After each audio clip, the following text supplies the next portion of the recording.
मुख्तलिफ मुकदमात chairman PTI की उबूरी जमानत में कल तक तोसी कर दी गई। एडिशनल सेशन जज ताहिर अब्बास सिप्रा ने केस की समाअत की। चेयरमैन PTI की हाजिरी से इस्तिस्ना की दरख्वास्त मंजूर कर ली गई है।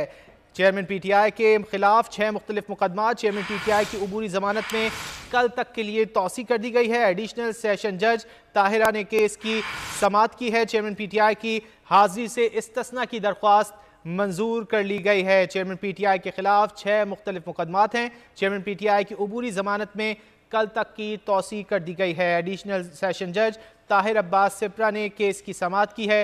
चेयरमैन PTI की हाजिरी से इस्तिस्ना की दरख्वास्त भी मंजूर कर ली गई है। एडिशनल सेशन जज ताहिर अब्बास सिप्रा की जानिब से केस की समाअत की गई है। चेयरमैन PTI के खिलाफ 6 मुख्तलिफ मुकदमात चेयरमैन PTI की उबूरी जमानत में कल तक के लिए तोसी कर दी गई है। एडिशनल सेशन जज ताहिर अब्बास सिप्रा ने केस की समाअत की है।